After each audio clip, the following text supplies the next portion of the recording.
A interdisciplinaridade das áreas do conhecimento foi o tema da aula passada. A professora Ida nos falou sobre a tradição disciplinar. Este modelo vem do século XIX e o Brasil acaba copiando esse modelo no século XX e até hoje nós temos nas nossas escolas as áreas do conhecimento divididas em disciplina. Vimos as áreas de referência das ciências e disciplinas escolares.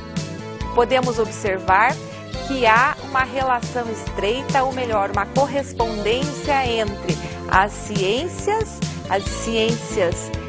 de pesquisa, de estudo científico, com as disciplinas escolares.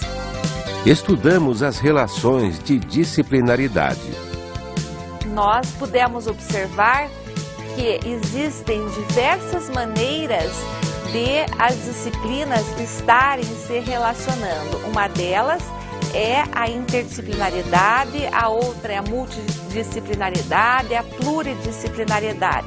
Ou seja, são formas de estarem se relacionando as áreas do conhecimento, os conhecimentos de cada área do conhecimento, no sentido de se tratar de um tema específico. Uma boa aula.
Olá! Hoje nós vamos falar sobre a interação professor-aluno no processo ensino-aprendizagem. O local onde o professor e o aluno passam mais tempo é a sala de aula. Então, em função disso, nós vamos comentar agora um pouquinho sobre isso. Sala de aula como local de crescimento pessoal e interpessoal, a busca de experiências significativas. Este crescimento pessoal e interpessoal, ele vai acontecer mediante experiências que vão sendo produzidas dentro da sala de aula. O crescimento pessoal e interpessoal vai se dar basicamente em função do relacionamento que vai acontecer entre os indivíduos na sala de aula, mas também por meio das atividades que o professor for aplicar dentro do seu conteúdo e que vão favorecer uma participação ativa, especialmente. Vamos falar agora sobre a sala de aula como local de incentivo à descoberta, o conhecimento como construção à aventura. Este incentivo à descoberta é que vai fazer a sedução do aluno para a aprendizagem. Então, o papel do professor dentro deste momento de sala de aula é proporcionar um ambiente adequado para a aprendizagem e favorável para a compreensão e assimilação do conteúdo. Mas ele não deve acontecer de uma forma mecanizada. Ele deve acontecer, sim, de uma forma glamurosa, de uma forma sedutora, para que o aluno venha a se interessar efetivamente por esse conteúdo. Vamos ver também a sala de aula como local de desenvolvimento da capacidade de raciocínio, ou seja, a busca da habilidade de pensar por si mesmo. Isso quer dizer que nós temos que proporcionar dentro da sala de aula um momento para a criação ou para o desenvolvimento da mentalidade científica. Esse é o objetivo maior dentro da escola, é transformar esta sociedade numa sociedade pensante, numa sociedade que sai do senso comum e que transforma todo esse conhecimento em algo bastante utilizado dentro da própria ciência. Temos também a sala de aula como local de desenvolvimento da integridade profissional. Isso quer dizer que, além da mentalidade científica, além de proporcionar uma vinculação interpessoal adequada, a escola também é responsável pelo futuro desse indivíduo. O que nós podemos perceber é que, neste momento, a sala de aula, ela torna-se um lugar fundamental para esse aluno desenvolver-se e poder atuar adequadamente na sociedade. Vamos falar agora sobre um assunto bastante importante que vem complementar essa questão do espaço onde esses indivíduos estão atuando, que é essa necessidade da vinculação que vai acontecer entre um e outro. Nós temos hoje estabelecido, dentro da área da psicologia, um termo que se chama rapport. Esse rapport é uma relação de confiança mútua e de afinidade emocional. Para que ocorra o rapport, nós precisamos basicamente de livre diálogo, precisamos de troca de ideias, sentimento de segurança e a construção de conhecimentos e conceitos próprios. Sem esses 4 fundamentos, não é possível que eu faça a construção de um rapport ou de uma relação mais adequada para que ocorra a aprendizagem. É verdade que esse rapport, esse vínculo que se faz entre o professor e o aluno, ele pode efetivamente contribuir para a aprendizagem ou para a não aprendizagem desse aluno. Se ele tiver uma vinculação negativa com esse professor, basicamente o seu processo de ensino, o seu processo de aprendizagem estará efetivamente prejudicado. Então, nós temos que entender que estas 4 relações que fizemos nesse momento, elas são de suma importância e ela deve basicamente abranger 2 indivíduos, que são os 2 atores desse processo, que são o professor e o aluno. Quando eu faço esta criação deste rapport, eu tenho que entender que ambos os papéis são importantes, tanto o papel do aluno quanto o papel do professor. É muito importante que a gente leve em consideração também que um não vai ser mais ressaltado do que o outro e, na mesma medida, deve vir resposta dos 2 lados. Este estabelecimento, esse rapport, ele é formado por emoções, por afetividade, e isso vai fazer com que eu consiga dar prazer ao meu aluno para que ele venha à escola. E da mesma maneira isso vai fazer com que o professor tenha prazer em vir para essa escola ensinar. Então nós temos que entender que esta relação é o que vai permear todo o processo de ensino e é o que vai favorecer o aparecimento desse aluno dentro da escola e a sua frequência, e da mesma maneira o que vai favorecer a atuação do professor em sala de aula. Nós temos nessa relação professor-aluno 2 características que devem ser levadas em consideração. Ela deve ser flexível e ela deve ser verdadeira. A flexibilidade, porque hoje eu já estabeleci com vocês a questão de que não existe um papel mais importante que o outro, mas os 2 atualmente têm uma importância igual. Os 2 devem existir e devem coexistir dentro da sala de aula para que ocorra o processo ensino-aprendizagem. Se eu estou falando no momento do processo ensino-aprendizagem, eu estou falando de 2 personagens que são, primeiro, que vai tratar do ensino, que é basicamente o professor, e segundo, que vai trabalhar com a aprendizagem, que é basicamente o aluno.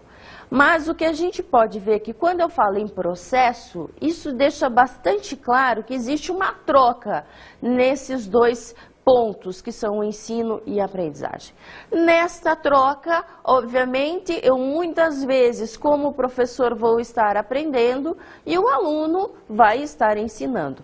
Por isso, essa questão da flexibilidade deve ser levada em consideração, ela é muito importante. Outra questão que eu já coloquei é ela deve ser verdadeira. Verdadeira no sentido de que, como tudo isso vai envolver uma afetividade, vai envolver emoções, para que eu consiga sentir uma uma questão fidedigna nesta relação, ela deve ser verdadeira e ela deve ser permeada por valores comuns.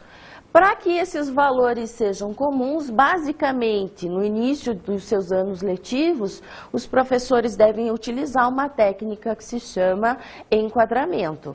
Esse enquadramento é a construção de normas e regras e que todos devem participar dessa construção para que se estabeleça um núcleo comum de atitudes. Então, na relação professor-aluno, quando for estabelecer um enquadramento, eu preciso levar em consideração que todos estão dentro do mesmo ambiente, que é essa sala de aula. Portanto, na medida em que eu vou construindo normas, eu vou construindo algumas regras para serem seguidas por todos, inclusive professor, eu estou, de certa maneira, criando este núcleo de atitudes, núcleo de procedimentos, e ele acaba se tornando um código de ética para esse grupo. Só constrói um enquadramento adequado quem tem uma boa relação. Portanto, mais uma vez eu coloco, além dela ser flexível, ela deve ser verdadeira.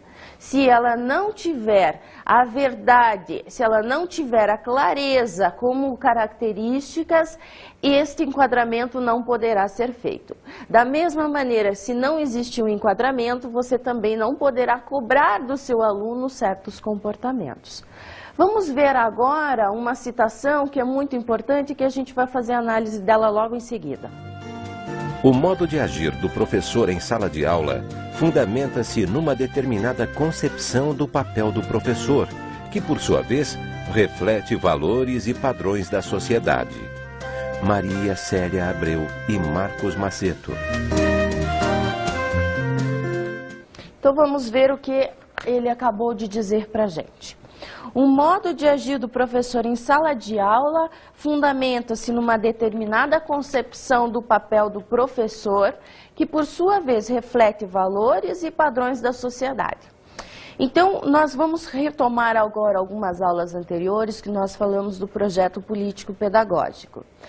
O que está estabelecido no projeto político-pedagógico são diretrizes que são norteadoras do processo de ensino-aprendizagem e de toda a comunidade escolar. Mais uma vez, cabe dizer aqui que este projeto ele vai delinear também o caminho dentro da sala de aula. E nessa citação fica bastante clara a participação do professor enquanto ele como modelo, enquanto ele é aquele que traz os reflexos da sociedade para dentro da sala de aula. E aqui, mais uma vez, eu ressalto, o enquadramento é muito importante para que eu possa deixar claro como deve ser o funcionamento deste ambiente. Vamos agora fazer um breve intervalo, nós já retornamos.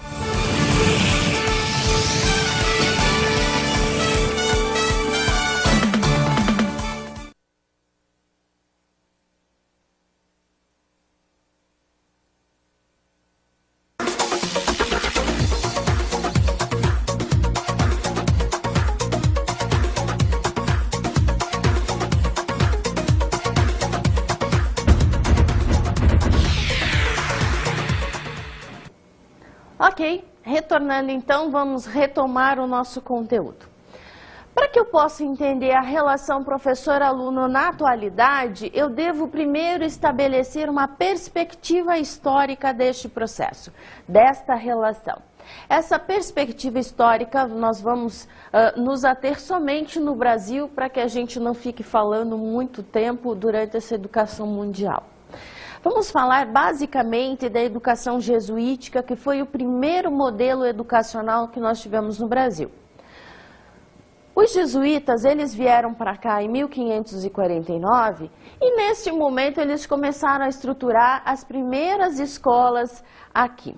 Essas escolas eram as escolas de primeiras letras, portanto de alfabetização ou letramento, hoje como nós estamos indicando, e ele era baseado dentro de um modelo do Ratio Studiorum. Mas o que é o Ratio Studiorum? É um plano de estudos constituído por cursos de humanidades, filosofia e teologia, métodos e regras aplicados nos colégios da Companhia de Jesus. A Companhia de Jesus ela era representada pelos jesuítas aqui no Brasil. Então nós vemos o seguinte, esse primeiro modelo educacional que nós temos, baseado no Ratio Studiorum, ele dava prioridade a 3 cursos basicamente, que eram Humanidades, Filosofia e Teologia.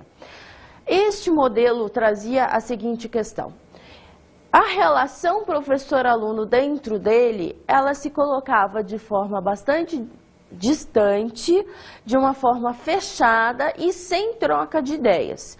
Isso porque o professor, ele era o centro do processo educacional. Ele era a figura mais importante desse processo ensino-aprendizagem. Portanto, ele colocava-se, ou era colocado como guia. Ele era a autoridade desta sala. O que nós vemos neste momento atual é que em muitas escolas isso ainda é levado em consideração. E nós temos um professor que ainda se coloca como autoridade perante este aluno. O aluno dentro desse modelo é um aluno ouvinte e é um aluno passivo. E a ele não cabe fazer a troca de ideias, cabe somente receber este conteúdo.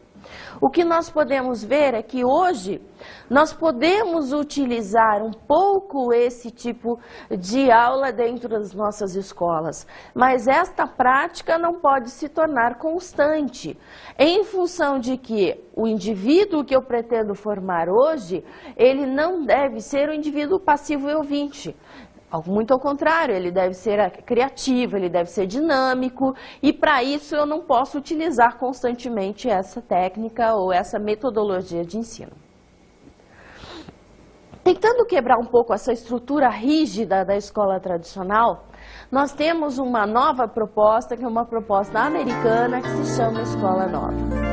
Essa escola nova, quando ela vem para o Brasil, ela vem no sentido de libertar esse aluno desta opressão que acontecia dentro dessa escola jesuítica, que ficou conhecida como escola tradicional. Nós podemos ver que o interesse principal da escola nova é formar no aluno autonomia e lhe dar liberdade. Neste momento, nós percebemos que houve um choque cultural muito grande com a escola tradicional. E talvez, em função disso, ela não teve sucesso aqui no Brasil. Mas vamos falar um pouquinho dessa escola. Essa escola, ela tem um relacionamento professor-aluno aberto, é um relacionamento com diálogos, e o professor, ele passa a ser um estimulador. Ele, na realidade, é um auxiliar do desenvolvimento do aluno. Ele deixa de ser o centro do processo, como ele era na escola tradicional, para agora ele ser um participante junto com este aluno. Os trabalhos efetivados dentro de sala de aula eram trabalhos em grupo, o que favorecia a convivência dentro desta sociedade pequena, para depois ser colocado dentro de uma sociedade maior. Um aluno, então, extremamente ativo com um professor que era estimulador. E nesta ideia de se trabalhar em grupo, então eu fazia com que esse aluno pensasse, e a principal filosofia dessa escola era o aprender a aprender. O que na escola anterior era levado em consideração a sua capacidade de memorização dos fatos. Nesta, eu faço o meu aluno entender o que ele deve aprender e, efetivamente, aprender. Vamos dar uma olhadinha agora num filme, que é um filme bastante conhecido, que se chama A Sociedade dos Poetas Mortos, e vamos dar uma analisada numa determinada cena para que a gente possa compreender este contexto. Vamos lá. Gentlemen, open your text to page 21 of the introduction. Mr. Perry, will you read the opening paragraph of the preface entitled Understanding Poetry? Understanding Poetry by Dr. J. Evans Pritchard, Ph.D. To fully understand poetry, we must first be fluent with its meter, rhyme, and figures of speech. Then ask 2 questions. 1, how artfully has the objective of the poem been rendered? And 2, how important is that objective? Question 1 rates the poem's perfection. Question 2 rates its importance. And once these questions have been answered, determining the poem's greatness becomes a relatively simple matter. If the poem's score for perfection is plotted on the horizontal of a graph, and its importance is plotted on the vertical, then calculating the total area of the poem yields the measure of its greatness. A sonnet by Byron might score high on the vertical, but only practice this rating method. As your ability to evaluate poems in this manner grows, so will your enjoyment and understanding of poetry.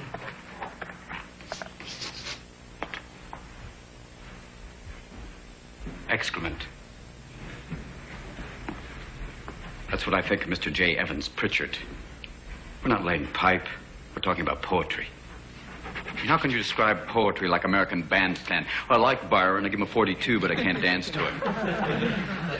Now, I want you to rip out that page. Go on. Rip out the entire page. You heard me. Rip it out. Rip it out! Go on. Rip it out! Thank you, Mr. Dalton. Gentlemen, tell you what, don't just tear out that page, tear out the entire introduction. I want it gone. History. Leave nothing of it. Rip it out. Rip! Be gone, J. Evans Pritchard, Ph.D. Rip, shred, tear, rip it out. I want to hear nothing but ripping of Mr. Pritchard. We'll perforate it, put it on a roll. Not the Bible. You're not going to go to hell for this. Go on. Make a clean tear. I want nothing left of it.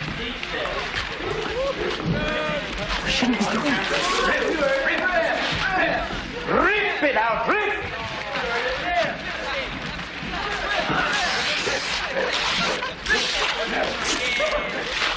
Rip it out. What the hell is going on here? I don't hear enough rip. Mr. Keating. Mr. McAllister. I'm sorry. I didn't know you were here. I am. Ah. So you are. Excuse me. Keep ripping, gentlemen. This is a battle. A war. And the casualties could be your hearts and souls. Thank you, Mr. Dalton. Armies of academics going forward, measuring poetry. No! We will not have that here. No more of Mr. J. Evans Pritchard. Now, my class, you will learn to think for yourselves again. You will learn to savor words and language. No matter what anybody tells you, words and ideas can change the world. Now, see that look in Mr. Pitt's eye? Like 19th century literature has nothing to do with going to business school or medical school, right? Maybe. Mr. Hopkins, you may agree with them, thinking, yes, we should simply study our Mr. Pritchard and learn our rhyme and meter and go quietly about the business of achieving other ambitions. I have a little secret for you. Huddle up. Huddle up!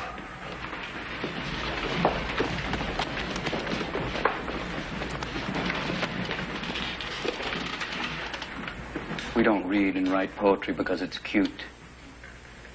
We read and write poetry because we are members of the human race.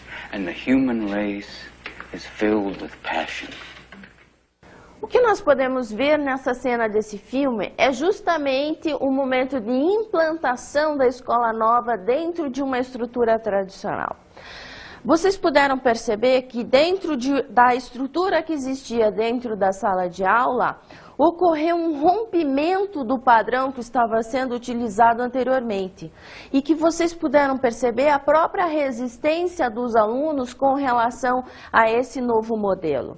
Em função disso, desses paradigmas completamente diferentes e contraditórios, dentro de uma escola tradicional eu tinha toda uma questão organizada, rígida e autoritária, e dentro deste filme, neste novo modelo da escola nova, eu tenho uma liberdade, eu tenho autonomia, eu tenho um professor bastante atuante. Nós pudemos ver este choque de ideias, esse choque de ideais, e isso foi o que provavelmente não deu certo, não fez com que essa escola tivesse sucesso aqui no Brasil. Nós temos uma ideia bastante clara do que é essa escola nova e temos ideia também que ela não funcionou aqui, porque basicamente os choques aconteceram e todos que estavam naquele momento vivenciando esta vinda da escola nova não estavam prontos ainda para ter toda essa mudança. Aliás, a mudança é uma das coisas mais difíceis que o ser humano não consegue lidar efetivamente, né? Superando, então, este momento da escola nova, nós temos basicamente na década de 60 a tomada do governo pelos militares. Essa tomada fez com que a sociedade tivesse um novo momento, tivesse uma nova perspectiva. E, como eu já falei nas aulas anteriores, essa nova perspectiva social faz com que dentro da escola se reveja também os seus objetivos. Então, esta é a escola tecnicista. O que é essa escola? Essa escola, basicamente, é o reflexo do que a sociedade estava vivendo nesse momento e que foi colocado um novo modelo dentro da sala de aula. Como funcionava esse modelo da escola tecnicista? Por ele ter sido idealizado por militares, ele obviamente, no momento que é transformado numa técnica, ele é operacional e ele traz uma outra característica que é ser objetivo. Como transformar a relação professor-aluno objetiva e operacionalmente falando? Bem, vamos falar um pouquinho sobre essa escola agora. Esta relação, ela se torna fechada, ela se torna de pouco diálogo e nós temos uma ênfase muito grande dentro das técnicas de ensino, dos recursos audiovisuais e da tecnologia, basicamente. Nós vamos falar um pouquinho sobre a instrução programada, que são aulas ou cursos fechados, e estes cursos eles têm uma interação bastante dinâmica com o conhecimento, por eles serem basicamente apostilados e terem atividades já pré-determinadas para serem realizadas. A maioria das atividades e as avaliações que são realizadas, elas são feitas por meio de questões fechadas, basicamente. Então, aquelas que envolvem VUF, né, que você vai colocar o verdadeiro ou falso, aquelas questões de múltipla escolha. Então, são questões onde você tem que ser bastante rápido na sua escolha e você não precisa fazer muito uso da oratória. Essa escola nós vamos poder visualizar num filme que se chama Teachers Escola da Desordem. Neste filme, nós vamos ver basicamente uma cena que vai trazer uma técnica de ensino sendo aplicada dentro da sala de aula. Vamos lá. All right, boys and girls, ladies and gentlemen, today we're going to delve into the fascinating world of radiator repair. Oh, we're supposed to be learning about social studies, not radiators. Learning is limitless, Tim.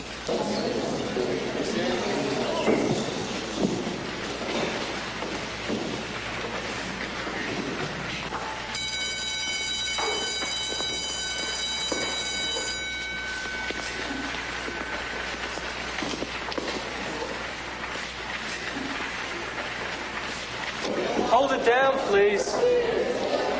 Hold it down. Hallard? Hallard? There! Please, just raise your hand. That's all I need. Please, can you keep it down, please?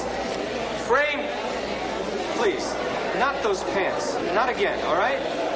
Hold it down, please. Please, hold it down. Henson? Henson? How are you, Henson? Pretty good. Good to see you.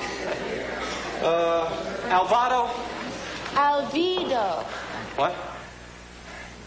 Yesterday you said it was Alvado.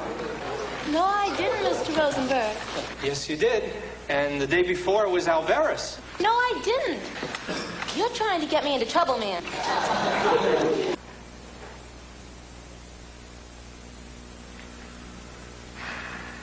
Aren't you going to take attendance? Attendance? Oh, yes. que vocês puderam ver nesse filme, nesse momento, é a aplicação de uma técnica de ensino baseada num programa instrutivo, onde o professor ele simplesmente está lá para aplicar a técnica. Ele, na realidade, não é aquele que ensina, não é aquele que ministra a aula, mas é aquele que organiza todo este processo. E, basicamente, em cima disso, foi que o sistema de ensino tornou-se operacional e tornou-se bastante restrita essa relação também do professor com o aluno. Esta relação, ela é restrita, como eu já falei, e ela é bastante fechada, porque só se pode falar a respeito daquele determinado conteúdo quando você tem dúvida da aplicação da técnica ou da maneira de fazer e produzir o resultado. Então, nós tornamos isso bastante operacional e isso perdurou no Brasil durante muito tempo. Vamos passar para a escola histórico-crítica. Essa escola, ela basicamente ela começa a ser desenvolvida no Brasil na década de 80 para ser aplicada na década de 90. Ela é uma nova proposta em função de um novo momento social. Então, nós vamos perceber agora que os momentos sociais é que vão delinear os objetivos da escola e que, por consequência, com esses novos objetivos, eu tenho uma nova atuação do professor em sala de aula. Como funciona essa escola? E por que ela foi colocada, então, como um novo modelo? Foi colocada pelo seguinte: o fato social que delimitou a entrada dessa escola foi o fim do regime militar. Portanto, com o fim do regime militar, eu tenho uma nova perspectiva social, uma perspectiva de maior liberdade, de maior autonomia. E em função disso, nós tivemos que trazer essas características de liberdade, autonomia, flexibilidade para dentro da sala de aula também. Então, o que vai acontecer? A própria relação professor-aluno vai sofrer uma alteração quando ela deixa de ser operacional, ela deixa de ser fechada, para ela tornar-se aberta, com muito diálogo e novamente flexível. Esta escola é a escola que está vigorando no momento e algumas situações devem ser analisadas dentro dela. Como o indivíduo que eu pretendo formar é um indivíduo atuante, é um indivíduo crítico, essa perspectiva de tratamento deve acontecer também na sala de aula. Então, nada mais justo do que você começar a fazer o uso do enquadramento neste modelo de escola. Porque todos, na construção das normas e das regras, vão estar participando daquela sociedade, daquele grupo, para depois ele conseguir deslocar-se para um grupo maior. Essa escola ela vai trabalhar com conteúdos, além daqueles acumulados historicamente, conteúdos atuais, conteúdos modernos e urgentes, como a gente pôde ver nos parâmetros curriculares nacionais. E essa escola vai trabalhar basicamente com a sistemática partindo de uma situação problema. Então, o professor vai lançar na sua sala uma situação problema e o objetivo daquela aula é encontrar uma resposta para esse problema.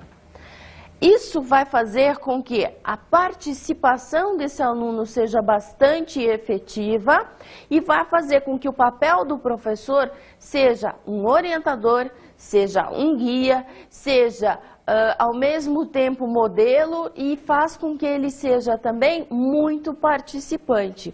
Então, o papel do professor ele é muito importante, assim como o papel do aluno.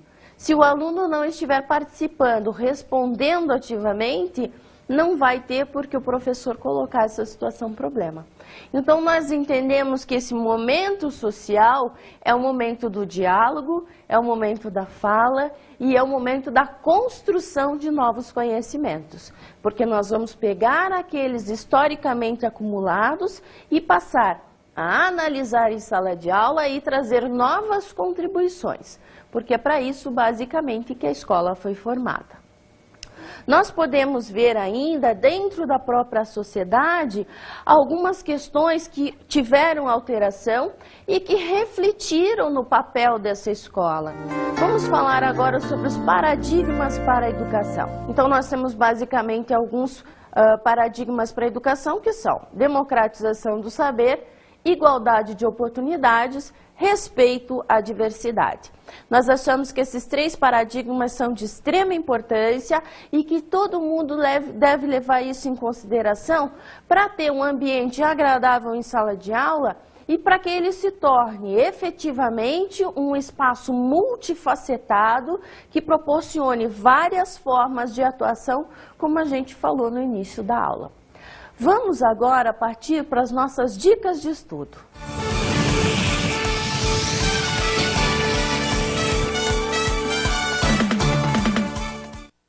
Antes de responder as questões de aprofundamento, eu gostaria que vocês fizessem uma nova leitura do artigo e tenham sucesso nas suas respostas. Até mais!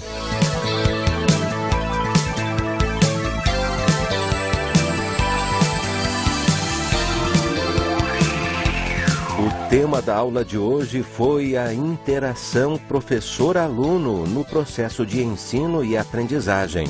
A professora Maria Letícia nos falou sobre a relação professor-aluno. Deve estar baseada num rapport, que é um vínculo emocional afetivo que se faz entre esses 2 personagens, o professor e o aluno.